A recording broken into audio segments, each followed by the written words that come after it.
The first morning I unlocked the schoolhouse, the door resisted like an old story that didn't want to be retold. The hinges complained. The chalk dust rose at the slightest breath, and the sea beyond the field line hissed its steady syllables against the rocks, as if the shoreline and the wind had been arguing for centuries, and would keep arguing long after I was gone. I set my bag on the desk, opened the windows to let the light find the floorboards, and told myself out loud that it was a good day for beginning again. It's what you say when you don't yet believe it.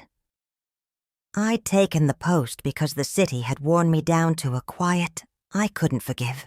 This village school, 2 rooms, 12 children, a bell rope that left fibers on your palms, promised a simpler kind of tired. I told my friends I wanted clean air and honest work. What I wanted, really, was a place where silence didn't feel like failure. That was before I learned the difference between silence that refuses and silence that protects.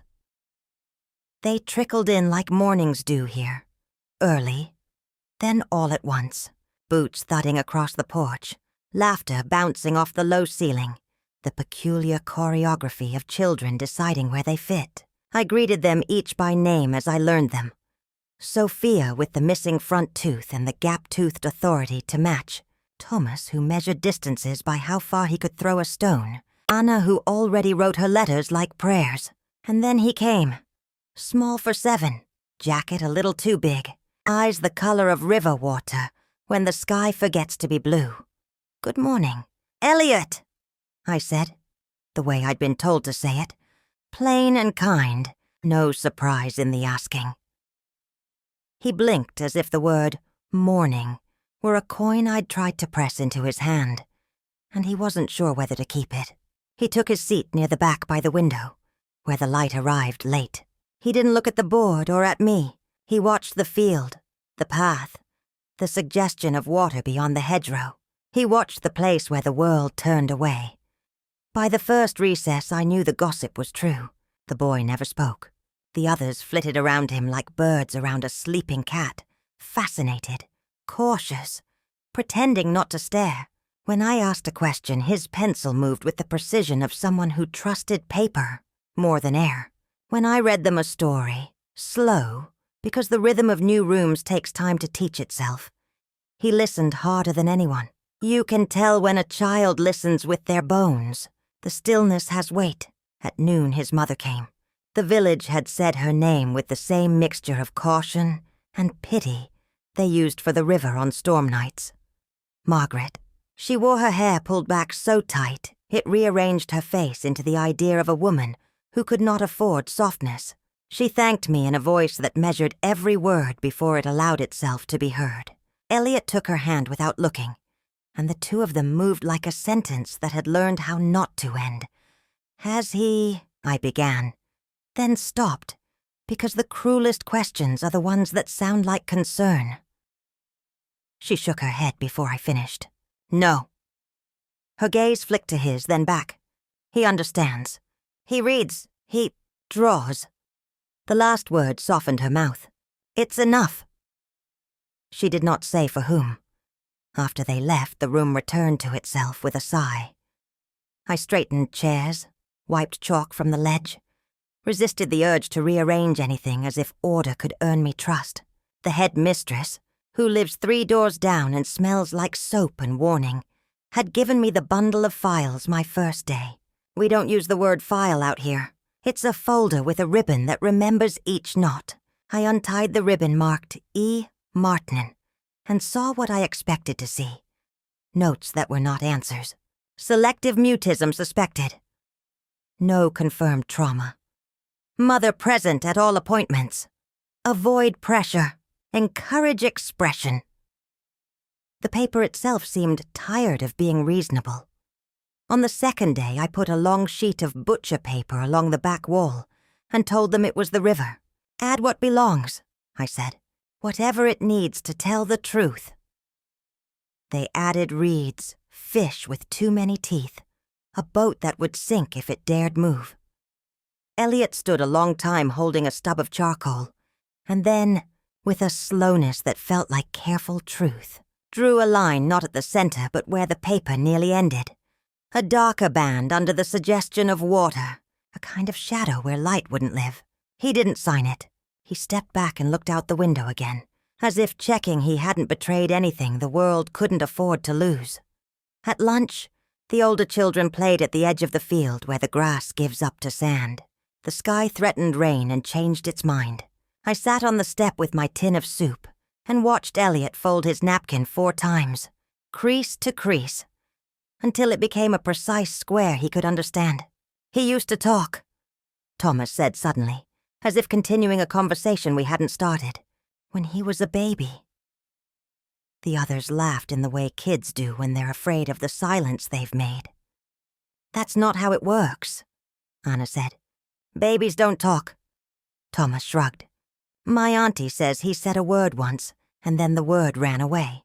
Children craft mythology to make adults less frightening. On the 3rd day, I sent them home with folded paper boats, an experiment disguised as play. Find a puddle, I told them. See how it floats. Bring me back a story about what happened to the boat. I watched the understanding ripple across faces. Delight first. Responsibility second. Elliot took his boat with both hands, as if it might break from being seen. At dismissal, Margaret stood at the low gate, shoulders squared against wind that had not yet decided to blow. Elliot did not show her the boat. He tucked it into his pocket so carefully that I felt the urge to look away. When the room was empty, I found a sketch tucked under the corner of his desk. Perhaps forgotten. Perhaps left. It was small, done in soft pencil. The lines light as breath. A woman drawn from the back, hair loose, standing beside the suggestion of water. Her shoulders were wrong in the way truth makes things wrong. Tilted not with beauty, but with the weight of someone who had stood too long, trying not to break. In the lower corner, a child's hand, only the hand, held something folded. A little triangle boat. There were marks around the fingers I didn't want to interpret.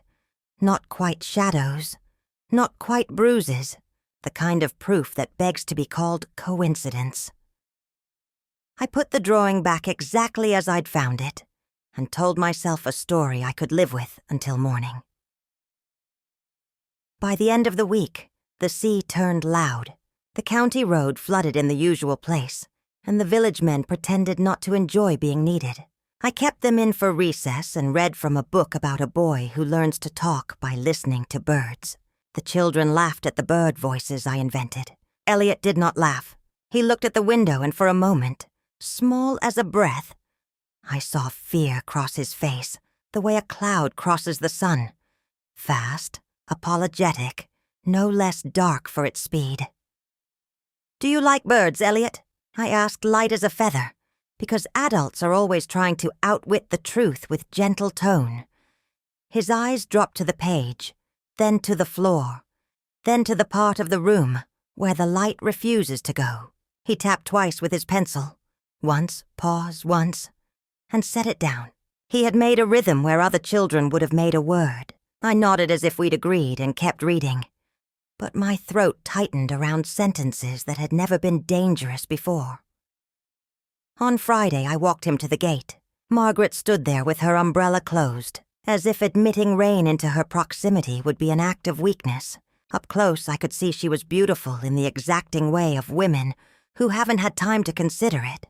Strong bone, practical lipstick, the ghost of a dimple that had moved out years ago. He's settled well, I said. He's precise. The compliment surprised her. He is, she said, and the pride that flickered across her face was quick and fierce. The kind that can keep a roof on a house in a wind that wants to learn your name. May I bring by a few extra readers this weekend? I asked.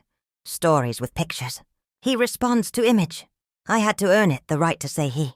She considered, eyes flicking again to him, to me, to the river that wasn't there, but always was. Tomorrow, she said finally. Afternoon. She didn't give an address. She didn't need to. In a place like this, houses wear their names on their faces. Saturday came in gray. I carried a satchel of books. a tin of biscuits I'd bought to pass as homemade, and the kind of resolve that looks like weather when you squint. The house by the bend sat prim and perfect, the paint fresh, the curtains too correct. Margaret opened the door before I knocked a second time. "He's in the front room," she said, already moving aside. The room smelled like polish, and something floral that tried too hard. On the mantel, a photograph. A man whose smile had been asked to work overtime. He wore a fisherman's sweater he'd never earned the right to wear. There was a familiarity to his eyes that made my stomach argue with itself. Elliot sat on the floor with a sketchbook. He didn't reach for the biscuits or the books. He pushed the pencil once, twice across the paper, then turned the page back and kept going. Children hide entire countries between pages. I asked Margaret whether he liked the river. Her hand paused mid-polish of an already clean frame. "We don't go in for the river," she said, voice flat enough to iron a shirt. "It's not safe." The lie was too polished to be freshly made. I knelt beside him and slid a book toward his knee. "This one's about bridges," I said, making my voice as unimportant as a spoon.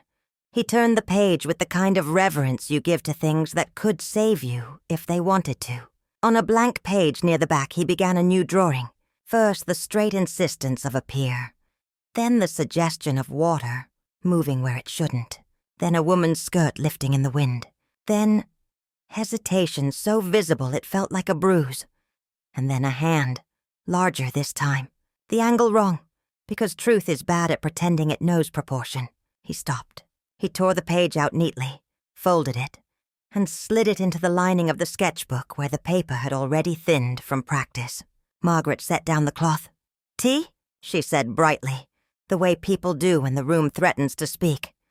When I left, rain had begun without asking. Elliot stood in the doorway and lifted his hand. Not a wave, a measure, a way of telling me the space between us was not empty. I lifted my hand too, mirroring the oldest language we have. On the walk back, the river showed itself through the reeds for the first time, brown and earnest, moving faster than caution. I stood at the edge longer than was sensible, and watched a torn page hurry toward the bend and disappear. Sunday night, the wind shook the schoolhouse as if checking the bolts. I lay awake making bargains with gods I no longer believed in. Keep them safe and I'll learn to mind my own business. Show me what's true, and I'll be brave enough to hold it. Bargains are lazy prayers. Morning came anyway. On Monday, he arrived with the others, but first, standing on the porch, he did something I hadn't seen him do before. He looked up at the sky, then at me, and then, deliberate as a promise, he touched 2 fingers to his lips, and then to the page of his sketchbook, the place where the paper bends. I nodded as if he'd given me a task I could be trusted to complete. We began our lessons. Numbers like stepping stones, letters like doors. I handed out a worksheet about family words, mother, father, home, river, and regretted it the second the paper met the desks. Words can be knives even when you don't mean them to be. I watched his hand hover over the line where the little printed house waited for its label. He did not write. He drew a window instead, and in the window, a square of darkness where light should live. He shaded it with the side of his pencil until the paper warmed under his palm. Then he set the pencil down. After school, when the others had fled into the afternoon, he lingered. He wiped the board with slow efficiency, and then stood by the coat rack like a person waiting for a verdict. "She's late?" I asked, pretending not to know it, and he looked at the clock as if clocks make decisions. We sat at the back table. I slid him a biscuit. He didn't eat it. He opened the sketchbook to the middle, and then beyond the middle to the place where the glue is tired and the paper goes soft. There, tucked deep as a secret, was the folded page from Saturday. He unfolded it carefully and laid it between us. The woman by the river, the dark water, the larger hand, the little triangle boat in the child's fist. The lines around the fingers, smudged now, looked more certain than they had in my memory. He touched his throat. One finger, the lightest pressure. And then, with a composure that undid me. He placed that same finger against his lips and shook his head once. Not yet. Not now. I took a breath that felt like moving furniture. You don't have to tell me, I said quietly. You don't have to tell anyone. His eyes found mine, and for a moment I understood the scale of the promise a child can keep when the adult world has taught him how to hold it. Not like treasure, not like a weapon, but like a match he refuses to strike. When Margaret finally came, the sky had already begun to take back its light. She stood in the doorway with wet hair and a face that had practiced being brave. "I'm sorry," she said, and didn't explain. Elliot closed the sketchbook and placed it against his chest the way others hold breath. He took her hand, and for the smallest second he looked back at me. There was something like apology there, or warning, or both. After they left, I sat alone in the blue leaning room and listened to the building settle. The river spoke its low, stubborn language beyond the hedgerow. I wiped the board, though it was already clean. I straightened what didn't need straightening. Then I did the only useful thing I know how to do, when the shape of a truth is larger than the words available to carry it. I laid a fresh strip of paper across the back wall and, beside the wide gray of our drawn river, I taped a single word in letters large enough to read from the door. Safe. The room looked at me as if to ask whether I meant it. I whispered yes, and hoped the room loved children enough to lie better than I could. By the second week, I knew the pattern of his silence as well as I knew the rhythm of the rain against the roof. Elliot arrived every morning exactly on time, walked straight to his desk by the window, and arranged his pencils like soldiers. He never made a sound, but his quiet had texture. It filled the room like a fog, thick enough that the other children learned to speak around it. He drew constantly, while the others copied letters or recited numbers. Elliot's hand moved across paper, as though he was translating something that couldn't survive as words. I let him. I told myself it was fine. That expression came in many forms. That art was language too. But part of me was afraid of what might be waiting in the spaces between his lines.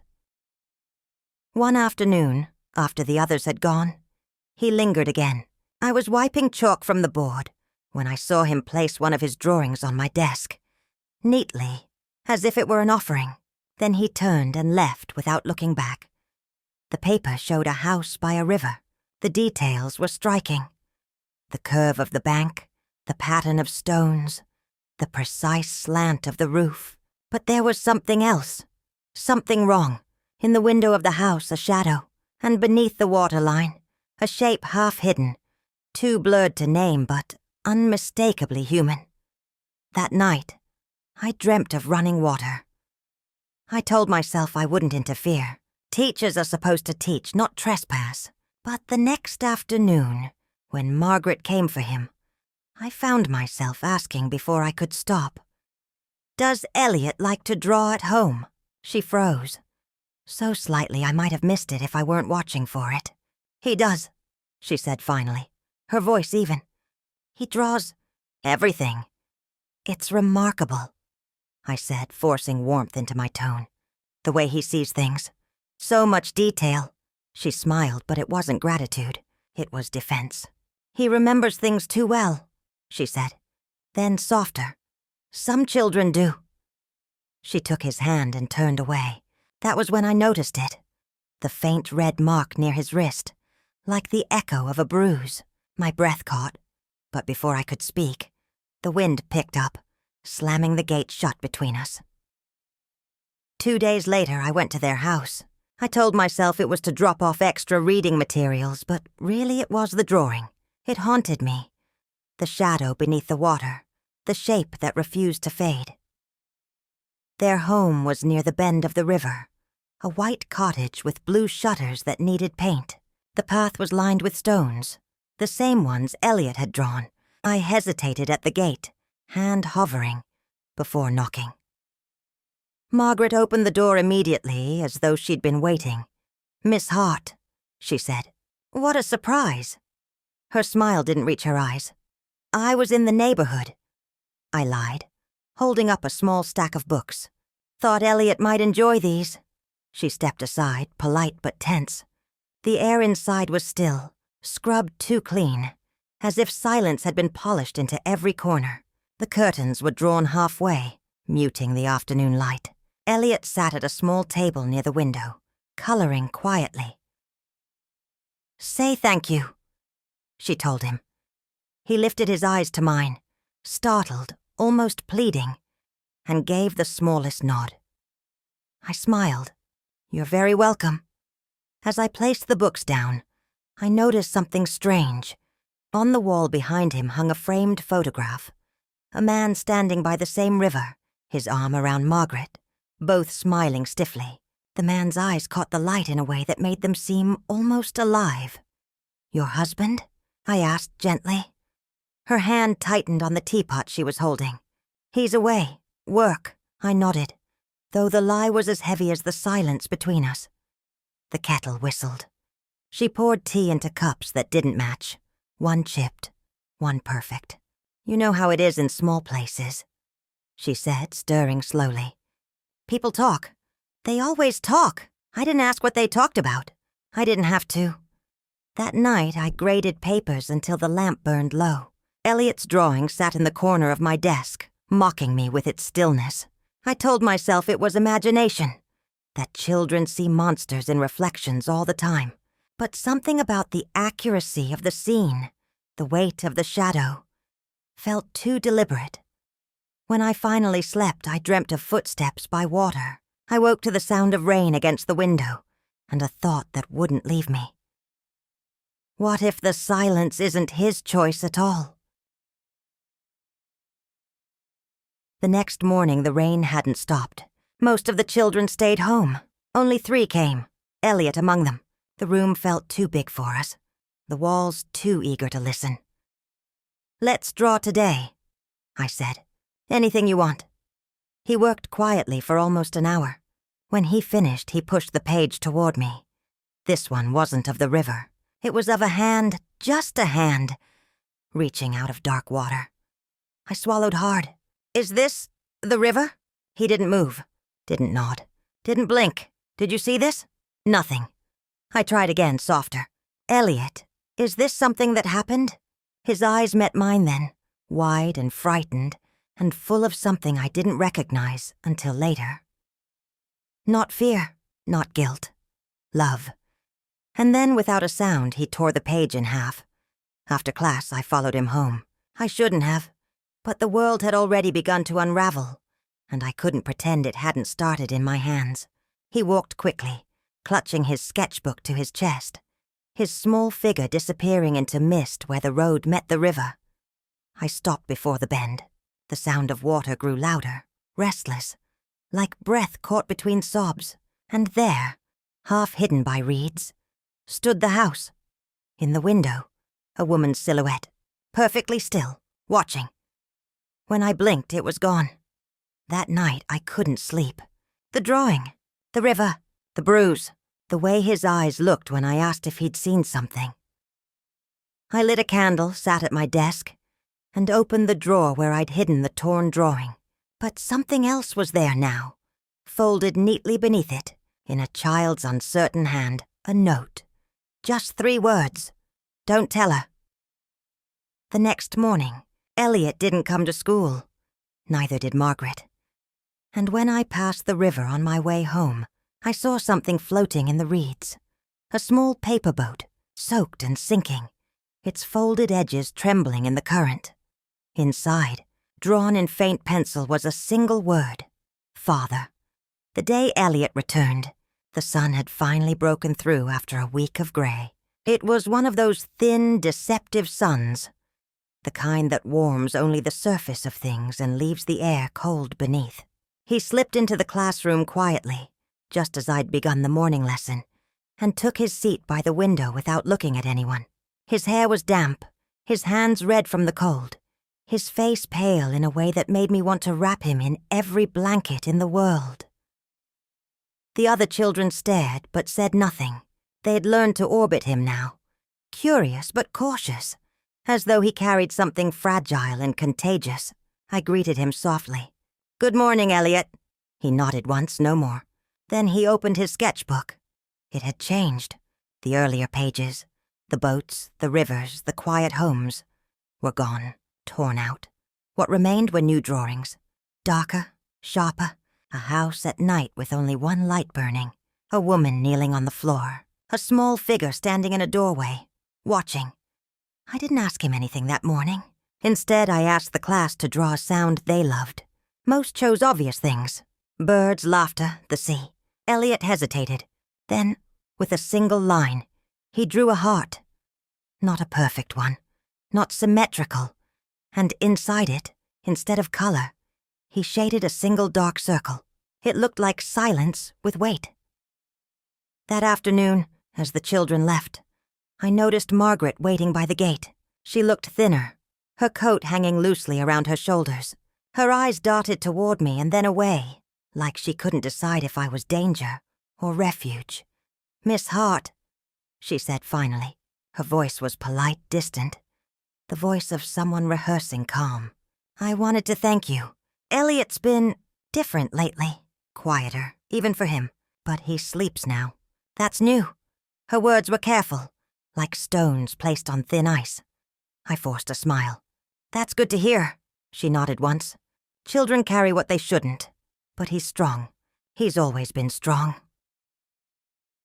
There was something in the way she said it, something that sounded more like apology than pride. Before I could reply, Elliot came running toward her. Running!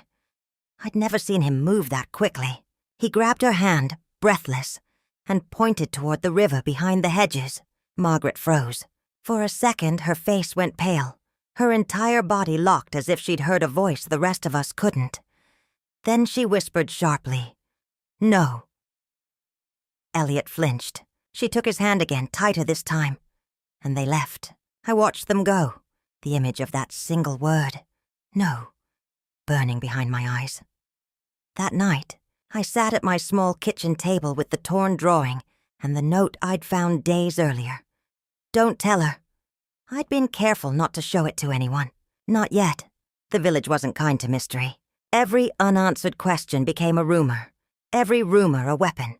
And Margaret had enough of those already. Still, I couldn't let it go. I kept replaying it. The way she'd gone rigid at the sight of the river, the bruises, the silence, the drawings that seemed to remember what she wouldn't say. I decided I'd speak to her the next day. Not as a teacher, not as a witness, as a woman who could see another drowning quietly behind her own eyes. The next afternoon, I walked the path to their house again. The river was high from the week's rain, its surface a restless mirror. When I reached the cottage, the curtains were drawn tight. I hesitated, then knocked. No answer. I tried again, louder this time. Still nothing. Then faintly, I heard it. A sound from inside. Not footsteps. A faint scraping. I pushed the door open. "Margaret." The smell hit me first. Not rot, not neglect, but something chemical. Like bleach. The floors gleamed. Everything in its place. Too much in its place. "Margaret." I called again. A small sound answered me. A floorboard creak. Then, from behind the kitchen door, a small figure appeared. Elliot.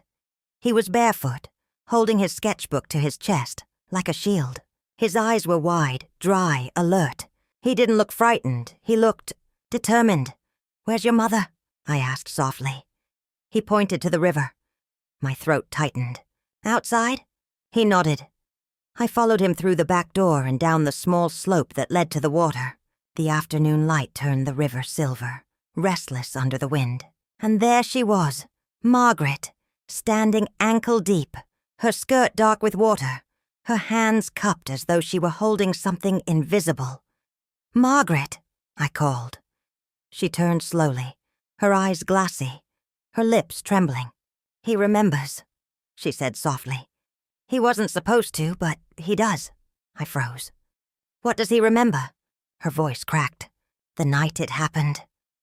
The wind shifted, carrying the word "happened" downriver, like a secret that wanted to escape. I stepped closer, the water soaking through my shoes. Come out, please. Let's go inside." She looked past me to where Elliot stood on the bank, small and silent, his hand pressed to his throat. "He saw," she whispered. "He saw everything." "Margaret, please." But she was already wading back toward the shore. When she reached him, she fell to her knees and grabbed him by the shoulders. "You promised," she said through tears. "You said you wouldn't." Elliot didn't move. Then he opened his mouth. His lips formed a single word, barely audible, cracked and raw. "Father." Margaret went still. I heard the sound before I understood it. A sharp inhale, the kind that comes before a scream. She stumbled backward, shaking her head, whispering, "No, no, no, not you too." I reached for her, but she pulled away, covering her mouth, her entire body trembling as though the word itself had broken her open. Elliot dropped his sketchbook. It landed open on the grass. On the page, a drawing of a man standing at the river's edge, arms raised as if calling out for something just beyond reach, in the water beneath him. Darkness. Margaret collapsed beside it. Her voice was a whisper now, fading. "He said he'd never tell—" The rest dissolved into the sound of the wind and the water. I brought them both inside. Margaret sat by the fire, wrapped in a blanket staring into nothing. Elliot sat beside her, his hand resting on her arm. "He's not lying," she said suddenly, her voice hoarse. "He saw. He was there. I waited. My husband." Her throat closed around the word. "He wasn't gentle. Not with me. Not with anyone. I told myself it would change, that it was just the drink, the temper. But it wasn't. It was him." She pressed a hand to her eyes, as though trying to block the memory. "That night," she whispered. "He came home angry. He shouted, said he'd take Elliot away. We ran, down to the river. I told him to leave us alone, but he wouldn't. He grabbed me. He slipped, hit his head." Her voice faltered. The water took him. Silence. Then quietly, "Elliot saw. He saw everything." I looked at the boy. His eyes were dry, fixed on the fire. He hadn't blinked since she started speaking. "He promised he wouldn't tell," she said. "He hasn't spoken since. Not a single word. Until today. For a long time, none of us moved. The fire cracked softly, and the river outside kept whispering. Finally, Elliot turned toward his mother and spoke again, his voice small but clear. "You cried." Margaret's head snapped toward him. Her breath hitched. "You cried," he said again, slower this time, as if each word was a piece of a puzzle he'd been holding too long. "You said sorry." Tears slid down her face. "I did," she whispered. "I did, my love." He reached for her hand and placed it gently in his own. "Then it's not a secret anymore." I left them like that, two figures in the firelight, holding on to each other as if they could rewrite the past by staying still long enough. Outside, the river kept moving, carrying everything away that refused to stay. That night I wrote in my journal, "Some silences are heavy with guilt, others are made of love." His was both, and for the first time since coming to the village, I slept without dreams. The river had been quiet for days after that. Unnervingly quiet. It was as if the water itself had been listening all this time. And now that the secret was spoken, it didn't know what to say anymore. But silence in a village is never real silence. It's just gossip catching its breath. By the next morning, everyone knew. They didn't need to know how, only that a story had escaped the house by the bend, the way water escapes a broken dam. It started at the bakery. She was seen near the river again, spread to the post office. She's confessing to something, you know. And by evening had reached the church steps. It was murder. They say. The boy saw it all. No one spoke to me directly, but I could feel it every time I walked into town. The way conversations thinned when I passed, The way eyes lingered on my coat, as though I carried pieces of the secret in my pockets. I didn't tell them anything. Not that night. Not the next. Because how do you tell people that a child's silence was an act of mercy? Margaret hadn't left the cottage since that day. I went every afternoon after school, bringing soup she rarely touched. Sometimes she'd sit by the window and stare at the river.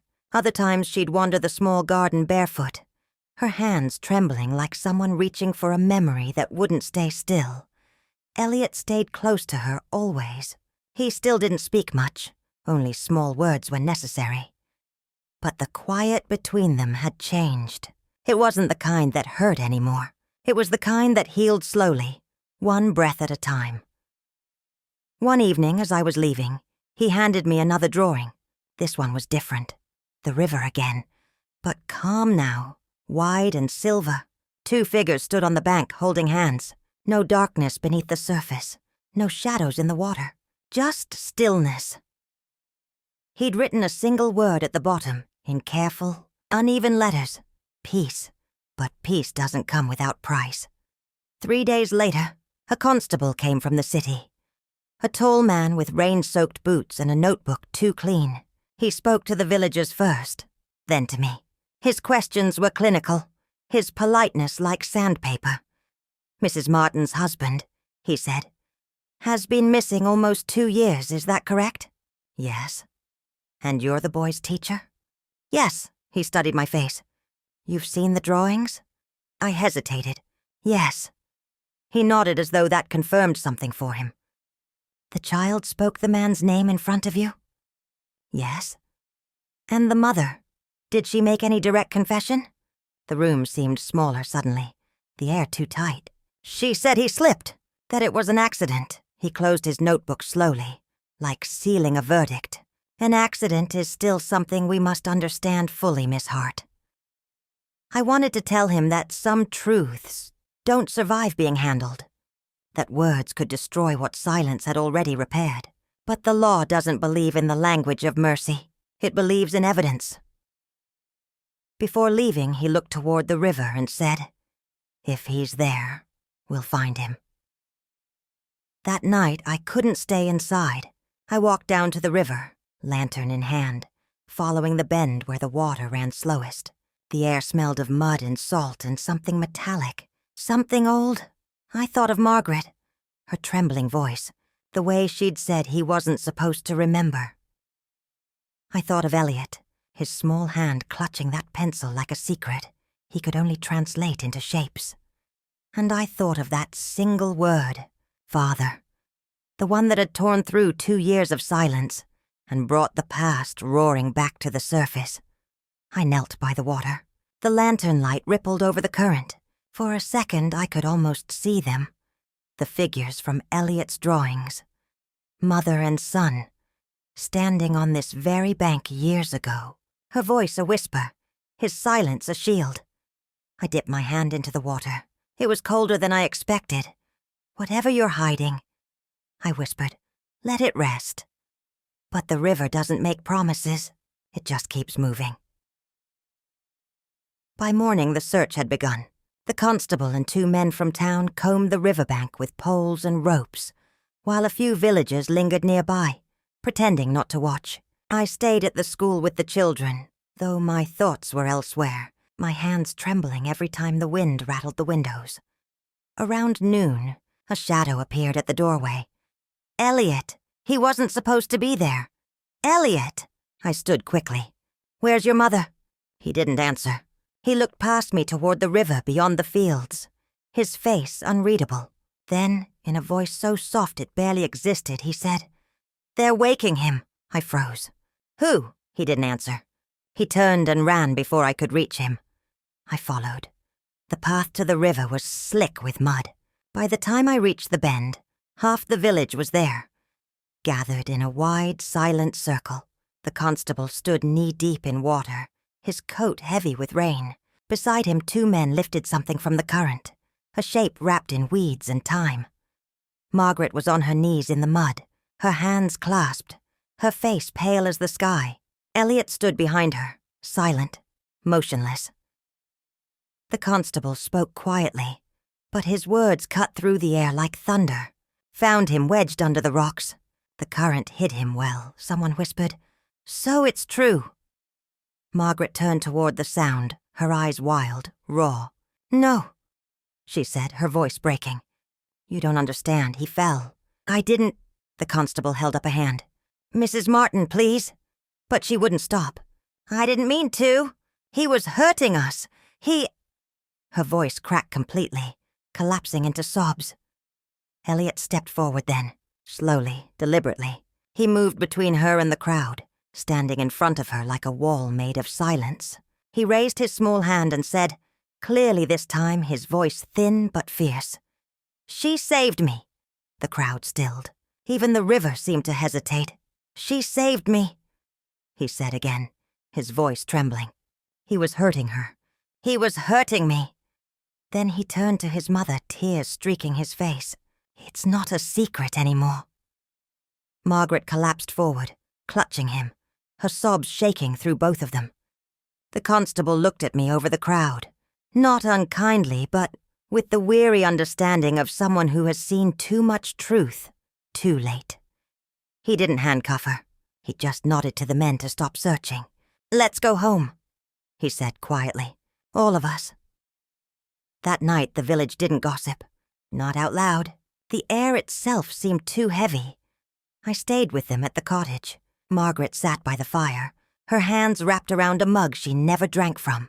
Elliot slept beside her, his head on her lap, his breath steady. When I stood to leave, she looked up at me. Her voice was barely a whisper. Do you think God forgives accidents? I hesitated. I think he understands fear. Her eyes filled again. And silence? I thought of Elliot, his drawings, his silence, his voice breaking free like dawn. Especially silence, I said. The next morning the river was calm again. The water glinted with sunlight, gentle as breath. I stood on the bridge, watching it pass beneath me, carrying everything it had taken, and everything it had been forced to return. And for the first time, I believed Elliot's word, peace, might actually belong here.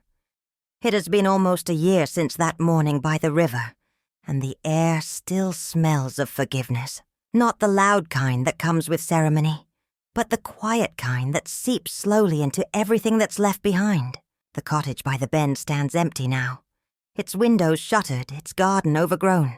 But when I walk past it on my way to school, I still imagine I can hear laughter inside. Small, cautious laughter. The kind that doesn't yet believe it's allowed to exist. Margaret is gone.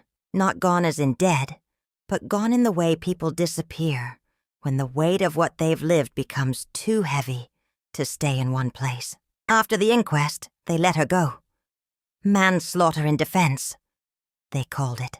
Words as cold and precise as stone. She left one morning before dawn, a single suitcase, a letter on my doorstep.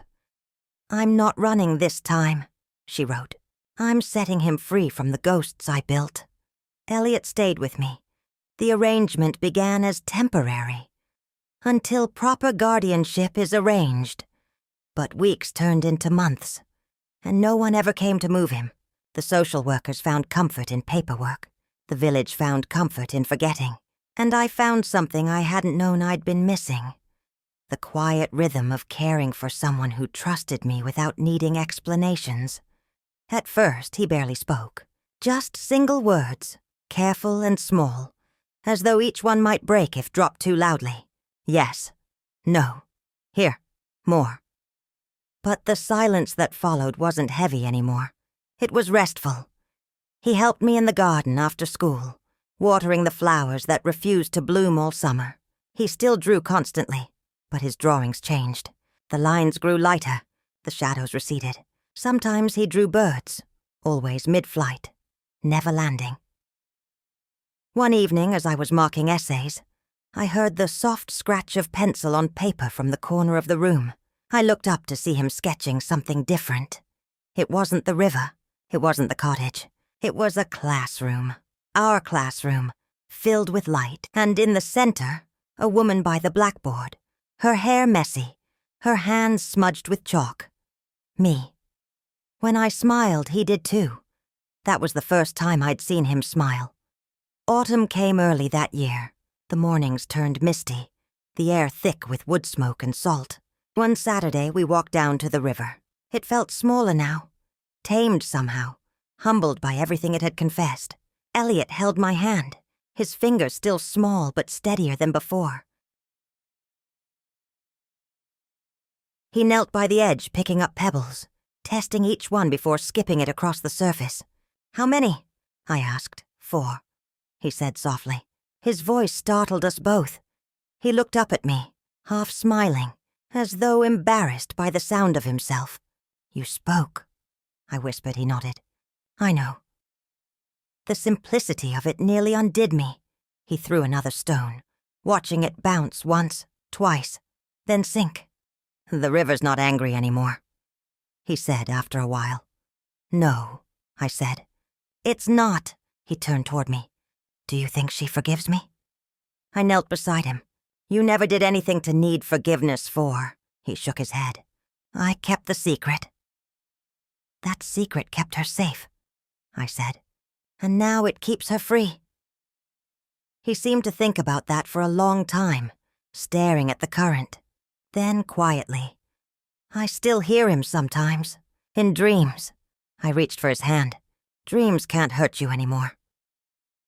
He looked at me, eyes steady. "They don't, he just fades." When winter came, the village finally stopped whispering. People began waving again, inviting us to church bazaars and harvest fairs. I accepted sometimes for Elliot's sake. He liked the lights, the sounds, the feeling of being part of something ordinary. Once, during the Christmas pageant, I watched him walk onto the stage as one of the shepherds. The costume was too big, the tinsel halo crooked, but he held his lantern high, his face calm, radiant. When the choir began to sing, he didn't mouth the words. He sang. His voice was thin but clear, fragile and beautiful, in the way truth always is the first time it's spoken aloud. I cried quietly in the back row. On New Year's Eve, we sat together by the fire. He was coloring again, a tradition now, while I read aloud from a book of poems. He listened, half asleep, head resting on his arm. When I finished, he said suddenly, "Can I tell you something?" "Of course." He set the pencil down, the seriousness in his face older than his years. "The last night before she left," he said, "she told me something." I waited. "She said I should tell you when I'm ready." "What is it?" He hesitated, then whispered, "She said you saved us both." I couldn't speak. The fire cracked softly, filling the silence. "I miss her," he added, "but sometimes I think she's in the river. Not the bad part, the part that shines." I brushed a strand of hair from his forehead. "Maybe she is," I said. "Maybe she's everywhere the water forgives." Months passed. Spring came again, tender and green. The school garden filled with wildflowers. Elliot painted a mural on the wall. A river winding through a field, dotted with birds and small houses, the sun rising behind them. In the bottom corner, he signed his name in large letters for the first time, Elliot Martin. I added mine beside it in smaller print, almost hidden. Clara Hart. When we finished, he looked up at me. "Do you think she'd like it?" "She'd love it," I said. He nodded thoughtfully. "Then we can stop drawing the dark ones." "Yes," I said. "We can." On the anniversary of that night, we went back to the river one last time. He carried a small paper boat, carefully folded the way he used to as a child. On its side, he'd written a single word in blue ink, "Home." He placed it on the water, watching as the current caught it and carried it away.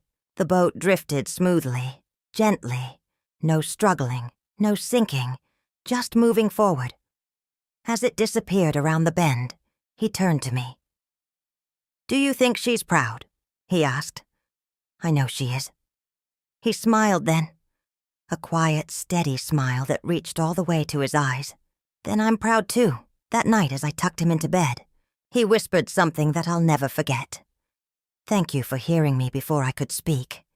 And for once, I didn't try to find the right words back. I just held his hand and let the silence mean everything it was supposed to. Sometimes, when the evenings are long and the wind carries the smell of rain, I walk down to the river and listen. It sounds different now, softer, gentler. It no longer sounds like grief. It sounds like love learning to breathe again.